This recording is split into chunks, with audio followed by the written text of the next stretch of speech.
Breaking news ఒడిశాలోని పూరి జగన్నాథ రథయాత్రలో తొక్కిసలాట ఘటనపై స్పందించారు ఒడిశా సీఎం మోహన్ చరణ్. ఈ ఘటనలో ముగ్గురు మృతి చెందగా 50 మందికి పైగా గాయాలయ్యాయి. దీనికి బాధ్యత వహిస్తూ ప్రభుత్వం తరపున భక్తులను క్షమాపణలు కోరారు సీఎం. మృతులకు 25 లక్షల చొప్పున పరిహారం ఇవ్వనున్నట్లు తెలిపారు. భద్రతా వైఫల్యంపై 5 సభ్యులతో ఉన్నత స్థాయి కమిటీని ఏర్పాటు చేశామన్నారు.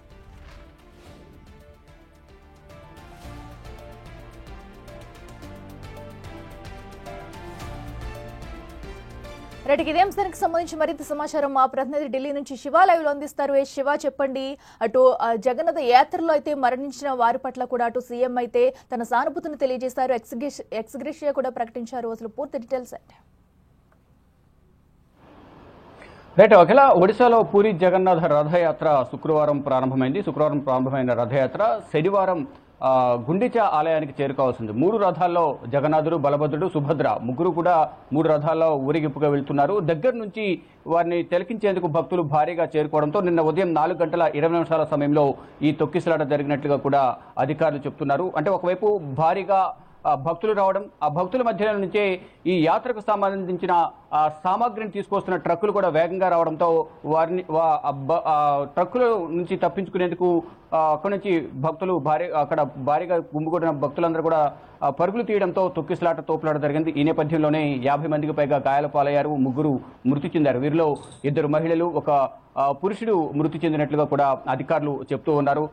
దీనిలో భాగంగా దీనిపై ఏదైతే ఈ తొక్కిసలాట ఘటన జరిగిన తర్వాత మృతి చెందిన మృతుల కుటుంబాలకు ఇటు ఒడిశా ప్రభుత్వం కూడా, అంటే మోహన్ చరణ్ మాజీ కూడా దిగ్భ్రాంతి వ్యక్తం చేశారు. దీనికి సంబంధించి ప్రజలందరినీ కూడా క్షమాపణ కోరారు. ఏదైతే భక్తులు అక్కడికి వచ్చారో వారిని, వారి కుటుంబ సభ్యులందరూ కూడా క్షమాపణ కోరారు.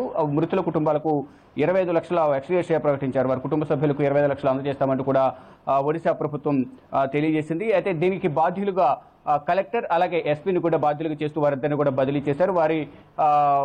వారి స్థానంలో మరొకరిని ఇన్ఛార్జిగా నియమించారు. తర్వాత ఫర్దర్గా ఎటువంటి అవాంఛనీయ సంఘటనలు, తొక్కిసలాట ఘటనలు జరగకుండా ఉండే విధంగా కూడా చర్యలు తీసుకోవాలనేది కూడా ఒడిశా ప్రభుత్వం చెబుతుంది. అంటే శుక్రవారం ప్రారంభమైన రథయాత్ర ఆ రోజు కూడా తొక్కిసలాట జరిగింది. దాదాపు 500 మందికి పైగా కూడా మొదటి రోజు గాయాలయ్యాయి. కొంతమందికి తీవ్ర గాయాలయ్యాయని కూడా అధికారులు చెప్తున్నారు. తర్వాత శనివారం రథయాత్ర అక్కడ గుండిచా మాత ఆలయానికి చేరుకోవాల్సి ఉంది. అక్కడికి వెళ్ళిన తర్వాత అక్కడ ఉన్న భక్తులందరూ కూడా రథాన్ని తిలకించేందుకు ప్రయత్నించిన నేపథ్యంలో తొక్కిసలాట జరిగింది. దానిలో భాగంగా నిన్న ఉదయం 4 గంటల 20 నిమిషాల సమయంలో ఈ తొక్కిసలాట జరిగిన నేపథ్యంలో 50 మందికి పైగా గాయాలయ్యాయి, 3 మృతి చెందారు.